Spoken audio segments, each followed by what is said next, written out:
6:30, we'll call this meeting to order. Start with the Pledge of Allegiance. I pledge allegiance to the flag of the United States of America and to the republic for which it stands, one nation, under God, indivisible, with liberty and justice for all.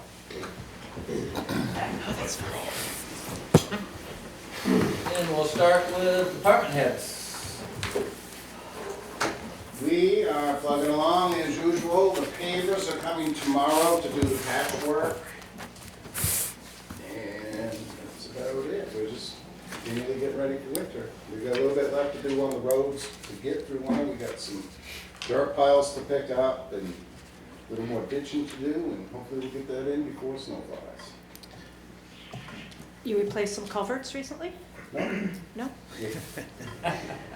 You didn't forget about Bunker Hill? Parking lot? I told him, I gotta Okay. call him tomorrow Okay. anyway, I'll go see him, because we've got that extra patch on Burnside and Oh. Elm. Okay. Where we fix that hole. Yep, So, and I'll open up tomorrow when we get here. perfect. And that's about it. Any other questions for Tim? Rusty?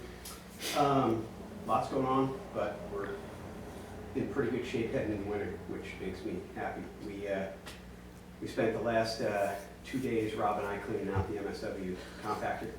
Sounds terrible, it wasn't as bad as it could have been. But my guess is that's not been done since it was put in.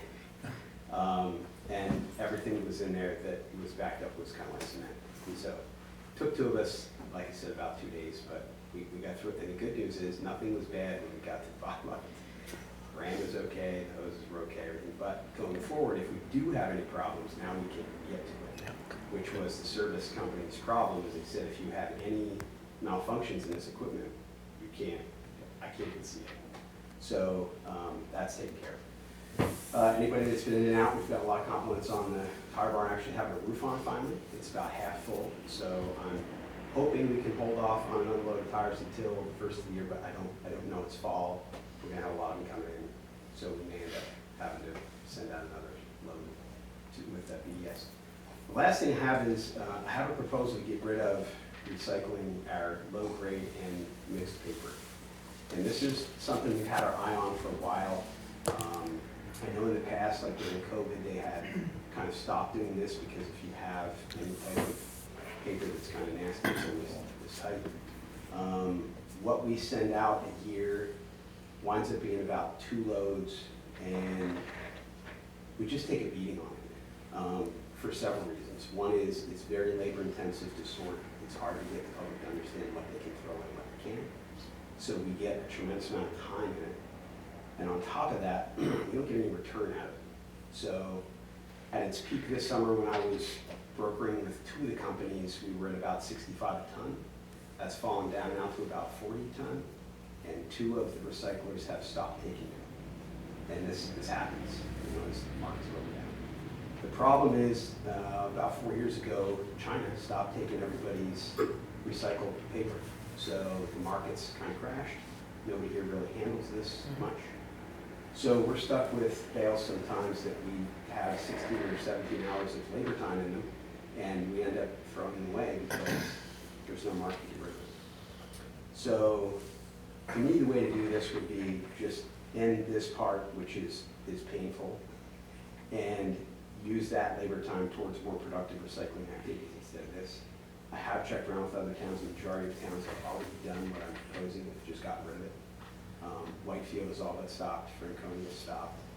Littleton to some degree still doesn't, but the requirements are difficult. Everybody that comes in has all these things that they've saved and collected, and 3/4 of what they've collected is on the list for things that the recyclers won't take.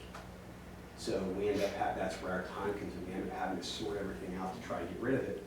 Where with corrugated cardboard, it's 135 a ton, and you don't have to handle anything. People drop it off, you throw it in the compactor, and it's gone. So you might get 2 hours of bail versus 16 hours of bail or 17 hours of bail. It just doesn't make any sense.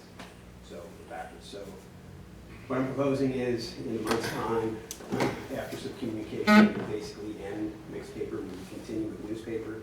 We will continue with corrugated cardboard. Both of those are good streams of revenue for us. But this one is just a constant loser. And we just tell people if it needs to go in your MSW and throw the compact. How many tons a year do you make? Right now, we send out 2 loads. It's about 86,000 pounds. So 43 tons, 40. And the labor cost involved with that in a year's time is about $19,000. Our return is about $2,700. So our yearly labor loss is about $16,700. If we just basically threw it away in the MSW, it would only cost us $3,300. Right. I mean, I beat this thing up for a year trying to figure out how to do it. When I started, we were getting $5 a ton. I brokered it on my own, we got 65 a ton. Even at that, it's just, there's just no good way to do this. So, and I think that's why the towns have come to the same conclusion, just kind of stop. What are the activities that the staff could do that would be, Yes, Like- we have other things that are more or less revenue streams that we Yep. can begin to. We experimented with a little bit this year, some of the metals, wire, stuff like that, that are good money returned back into the transfer station. If we could take this time and turn it around and utilize it to do those activities, instead of it costing us that labor time, that would, you can see revenue streams coming in. So, that's kind of my plan. do we need to vote on that? Or do you need anything from us? I just want kind of a blessing and say, this is what I'm gonna do before I vote. Yeah. And it seems so we discussed this last year too, for a little bit. The only concern I have, if for some reason the market comes back, it would be very difficult to get people back into the swing of, And I agree with you, and I think the reason why I'm comfortable is probably not, is because this was kind of falsely built on, like I said, China was basically buying everything for years and years and years from recycling. Once they ended and did everything domestically, which is my understanding for you now, I don't think they're coming back. I think they're doing really good. So, and I think the other towns around us that have decided to make this have kind of gone through that same process, you know. What do you do, like you said, once you end it, how do you train people to come, you know, back into it again? But this has been a while, this has been this way. Yeah, it doesn't make sense, so. so. Thank you for bringing something that makes sense. I guess, would be setting a date that we're no longer doing it. Yeah, so my proposal would be do it out about a month. So Trish would basically pick up for the last time at curbside, November 29th. We would end taking it separately as recyclable at the transfer on Saturday the 30th. And then what I would do is communicate several different ways, and I already talked to Trish about it. Could she give notification curbside? She can. We would put it on the website, town bulletin boards, that kind of stuff. Let everybody know it's coming, but it's about a month out, so it gives everybody time. We'll still have people say, I didn't know, you know, and we'll just have to handle that going forward until we can get to the point where everybody's kind of trained to, you know, do it. You want to formalize it, or just, I'm happy with what he's doing. Yeah. Obviously, I believe it makes sense to say move. I think we're all in agreement. Yeah. Okay. So move forward. That was great PR bringing in the new orange bags, just in time for Halloween. Thank you. Thank you, Russ. That's all I have. And then we'll have the other 10. Well, we clean the intake, we always clean the intake late fall after the leaves drop. Usually, for the most part, it gets us through the winter. Last year, we had to do everything in late March, and to clean it again. Hopefully this year, we'll get the whole winter out of this cleaning cycle.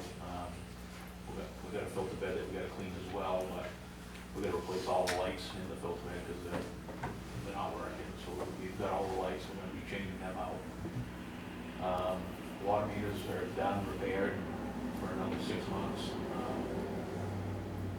Hydrants are all done for the winter. We pumped out all the ones that need to be, that don't drain. That's about it, getting ready for winter. Had a problem with the main pump station, was broken, took me a while to figure it out, it was broken wire. Sanitary pumps wouldn't run. So, we're gonna fix that, so that's back up and running. That's about it. Couple new water, we did a sewer line connection for Louis Cassidy off his Brickyard Road potential property, and then we're gonna do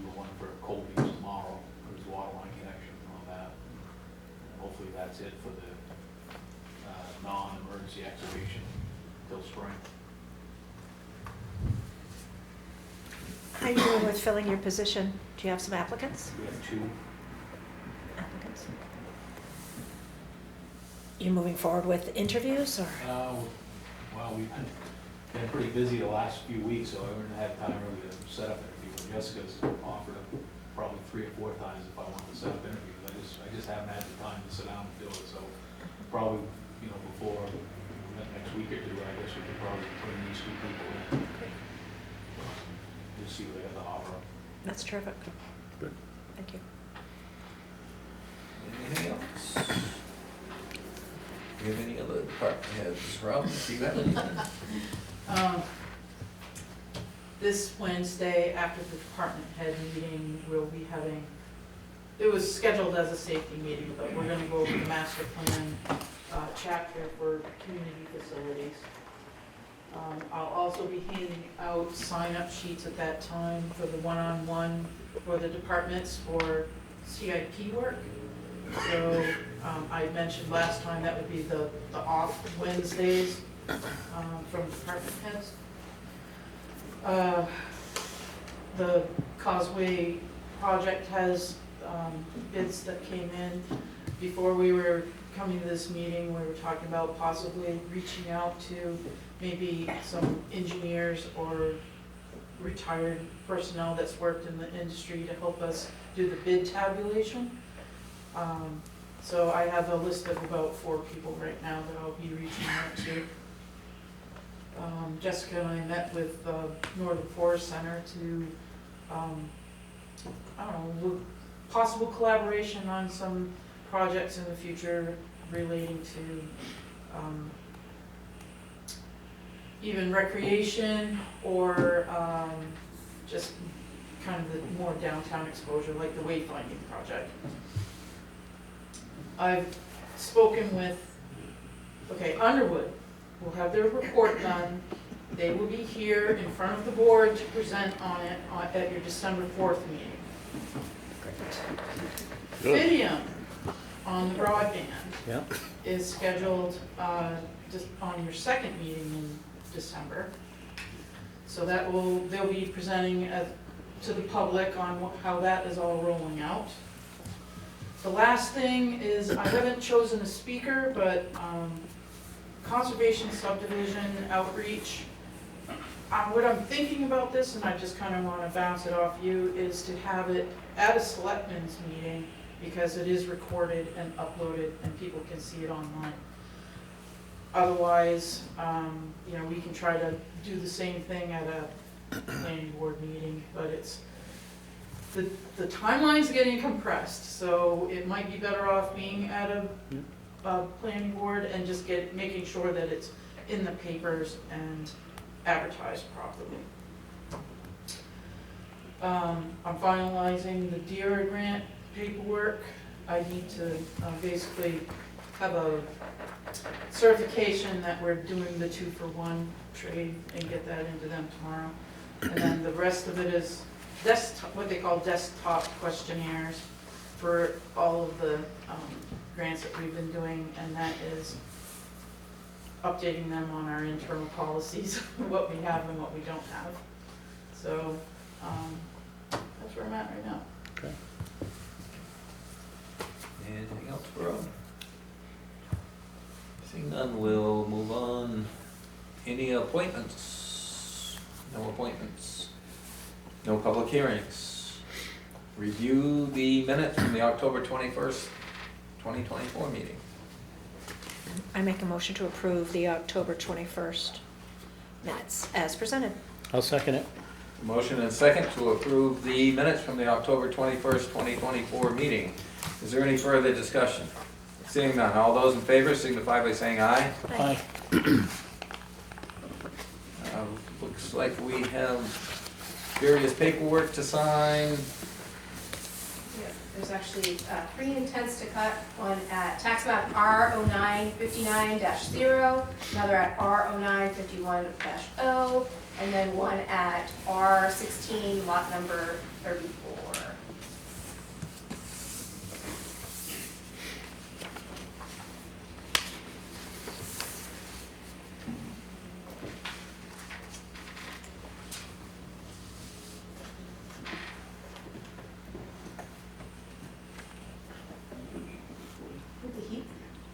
I hear it.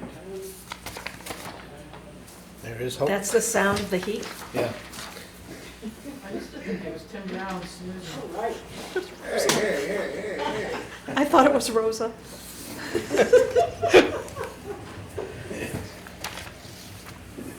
Sorry, Rosa.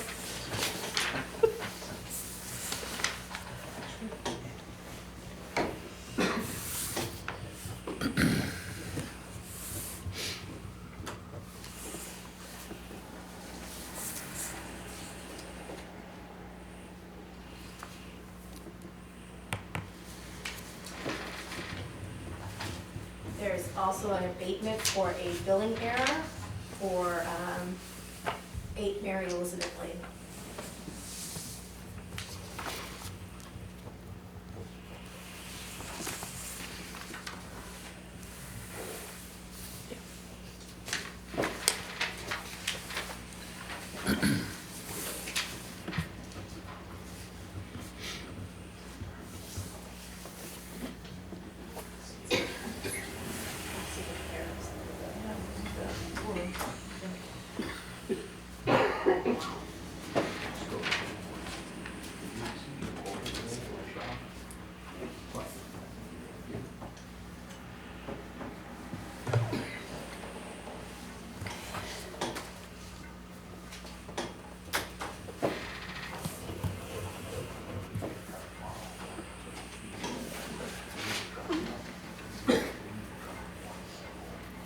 That's the abatement too.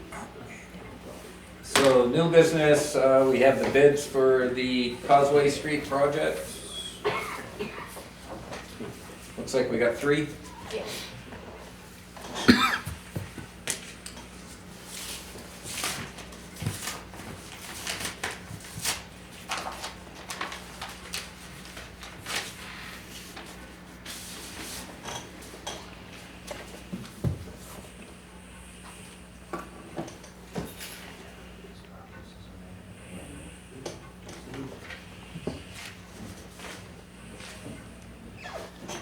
The first one is GW Brooks and Sons Incorporated. The base bid of $327,300.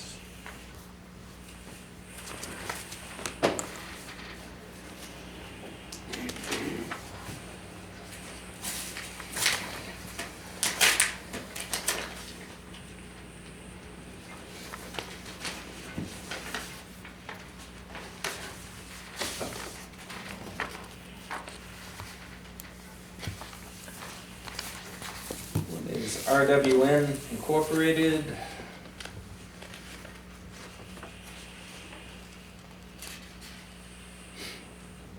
And it looks like their base bid is $263,550.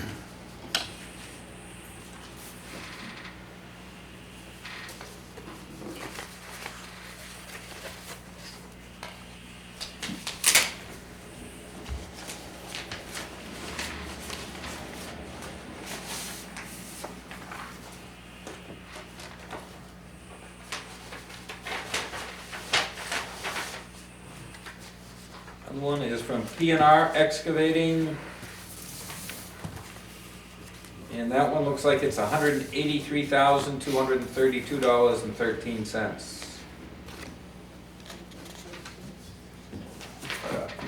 Spread. That's quite a range.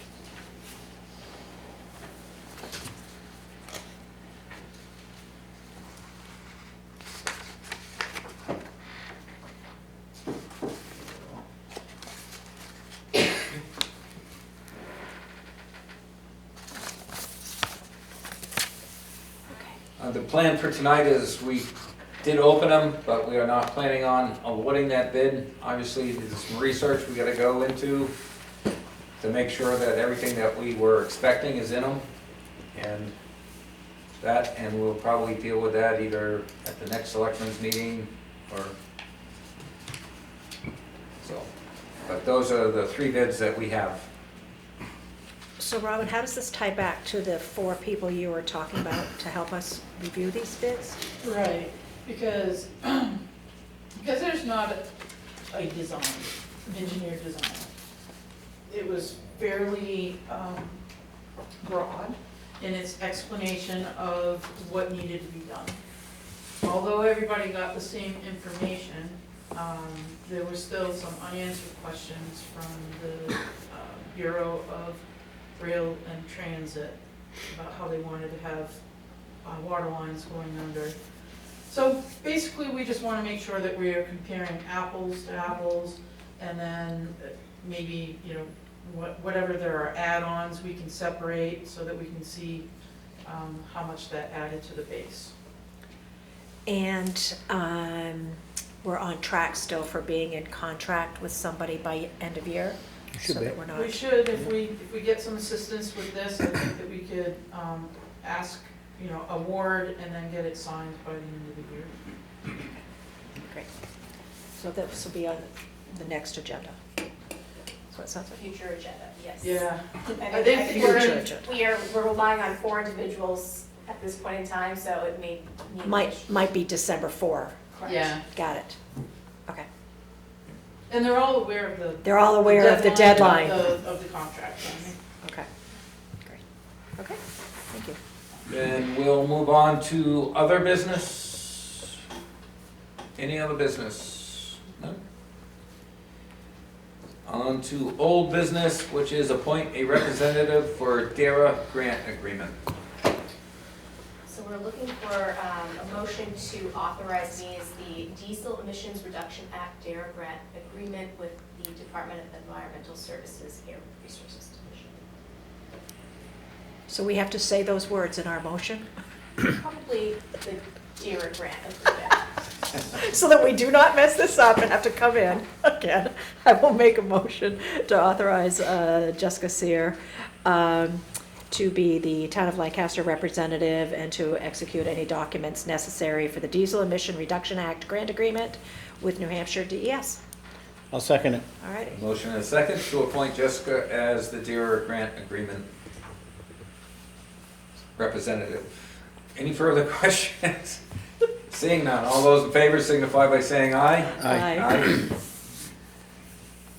And then we will get a storm update once again.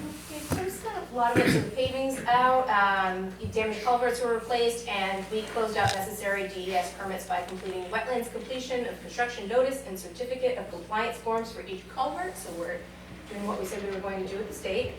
And then the first project was submitted to FEMA for reimbursement. The project total was for $22,610 for Brook, Dubriel, and Riverside roads. FEMA will reimburse 75% of this $22,000. This amount includes materials, machine hours, and forced account labor. So it's kind of the initial one, and now I'm working with my contacts for the other projects which we have. We have projects for debris removal, facilities damages, and the rest of the roads. That's it. Okay. Sounds good. And the select board reports. I don't have anything tonight. Nothing. No, I don't either. I don't either. Shut in most of the time. Work on town manager's report. All right, the town manager report. I sat in on a New Hampshire Coalition to End Homelessness listening session, which was in the auditorium with area representatives, including Chief Woodworth, on October 23rd. Chief received some positive comments during the session about the department's organizational culture, which emphasizes preserving the dignity of homeless individuals during interactions. So it was great to hear that feedback from representatives. The underground storage tanks off of Bunker Hill have been closed out, and they are with DES, and samples have been sent to the lab for analysis. The fountain in front of the post office, which I'm spacing on the name, I'm so sorry, but on Friday, October 25th, Barry advised that the fountain will not be placed until spring. There was concerns about the epoxy setting in the lower temperatures. The temperatures have been up and down. We set a reminder in my calendar for May 15th to check in with him to make sure if we haven't seen the fountain by then, but he states it most definitely should be placed prior to midday. We filed a small claims complaint in the first circle of Lancaster District Court on October 29th for Mr. Murner in the amount of $3,575. I had 5 welfare applications and 4 awarded. Transfer Station Supervisor Scott and I met with Northeast Resource Recovery Association, NRRA, as part of a kickoff meeting with other area stakeholders, including representatives from Northumberland and Littleton. We will be seeing NRRA's name out and about more often in 2025 as they do some resident recycling outreach. Along with Land Use Coordinator Irving, I participated in a conversation about Page Hill Co-op's block grant funding to help them replace and upgrade their water and sewer lines. The town will be a grant pass-through, and this work was started under former manager Olson. About over 1,100 letters were sent out by our water department regarding unknown lead or galvanized requiring replacement lines to customers, and we have provided over 30 water sampling bottles, which are free of charge through DES. This week I'll be meeting with our investment advisor at Tusumsett Bank to pick up documents which will need your all's attention, authorizing me as whatever, and to provide the bank with a copy of our trust fund policy, which was adopted in August of 2015. I'm going to ask that he keeps me involved with his year-end review with the trustees of the trust fund, which is the investment committee. And I'd like to understand from them the amount of interest which we may have to use towards our 2025 budget. And then we also have, I had a residents from Jefferson who live off Flaherty Road, which is part Class 5 and part Class 6, who wish to improve their section of the road and which their neighbors requested that they don't. So they came to me wanting some sort of authorization for me to provide to them. And I just want to make sure that you're aware of it as a governing board. If I actually provide them authorization to do some maintenance of this road, we then assume that we're providing maintenance for the road, which then puts it up to a Class 5. So I may request that we decline this. There should be access through their part of the road on the Jefferson side. I just wanted to bring that to your attention. There was also on Class 6 road, there's a couple Class 6 roads. So there was an individual who poured a foundation off of Causeway Street, off of the Class 6 section of that road. And basically, you know, there's, at the New Hampshire RSA level, there's some involvement. If there's a construction off of a Class 6 road, we basically have to get some liability sign-offs and some involvement from you all. So I wanted to make sure that we're just aligned with needing to provide notice to the individual that will be looking for some documentation for him, I suppose. Yeah. There should be a standard form for The waiver is standard. waiver, yeah. The foundation was poured without any notification or any permit application, so a letter has been sent to the property owner. Thank you. And busy with the rest of the budget stuff. Looking forward to our meeting on the 12th. Okay. Anything else for the town manager? No, thanks, Justin. Looks like the rest of what's in the packet is information. So, safety committee meeting, notice and agenda. There were some New Hampshire DOT driveway permits, one for Sanel Napa at 457 Main Street, and D'Amico Associates, tax map R27 Lot 7. There's a planning board notice for November 13th, 2024 at 6:30 p.m. A planning board notice of decision for Tricia and Jonathan McCabe at 74 Main Street. There were land use permits issued for several people, one at 8 Prospect Street, one at 27 Depot Street, one at 441 North Road, one at 13 Mechanic Street, one at 493 Main Street, one at 14 Woodcrest Lane, and one at 550 Main Street. And with that, anything else from the board? No, I haven't. No. And then we'll move on to public comments. Yes. Rob Green here. I had a comment about, there was a discussion in the work session about, and I'll start by saying I'm the airport representative. There was a discussion about whether or not the airport fee would be placed in the budget or a warrant article.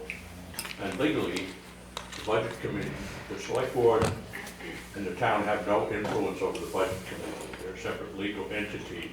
And my understanding is the budget committee has voted to put that fee in the budget. So if that is the fact, then it's in the budget, no matter what the select board thinks. But you do have the prerogative of recommending or not recommending an item if you put it in as a warrant. And I suppose since inserting a warrant article is the prerogative of the select board or petitioned by the voters, you certainly could put a warrant article in there, but I don't know how that would sugar off if it's the budget committee has put it in the budget as part of the general budget, and then you have it as a separate warrant article. If warrant article 2, which is the adoption of the budget, is adopted and it includes a fee of some kind, and then you have a warrant article that decides against it, I don't know how that would work out. My point is that if the budget committee has indeed recommended and installed the airport fee in the budget, then it's in the budget. And you can certainly recommend against an or for or against an item, but only if it's a warrant article. So again, I do have an oar in the water because I'm the Lancaster Airport Commission representative, and I do agree with Mr. Beatty's comment that that's an important asset and it's such a minor amount of money to keep that as an important asset in the area. At the same time, procedurally, I was interested in the discussion in that.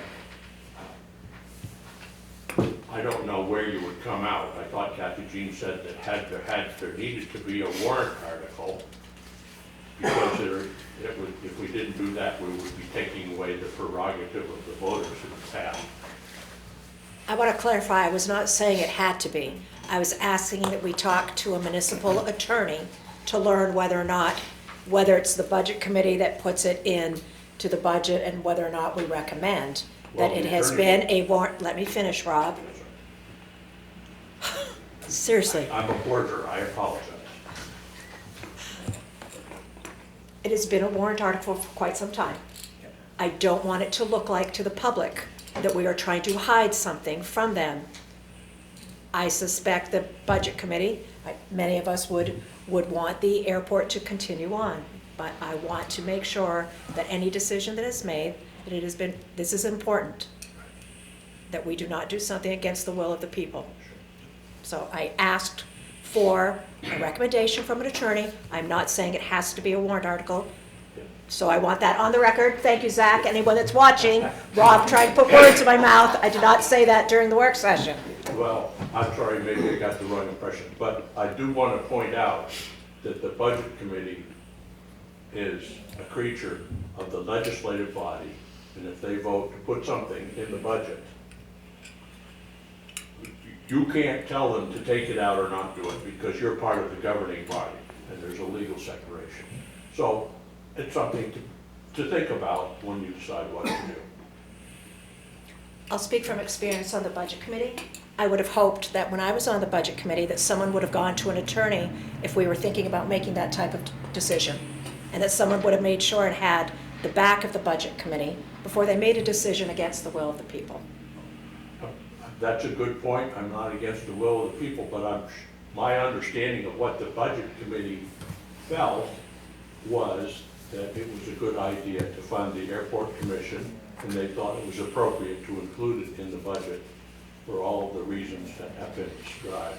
I don't think they worried about taking away the rights of the people. I think they were more worried about keeping Lancaster in the process with the airport. The regional airport is an important thing. It isn't always obvious what its utility is, but at the same time, if you had to replace it, it'd be a huge problem, and we never know what the future is going to include. That's my comment. It's more of a process comment than a criticism. Anything else from the public?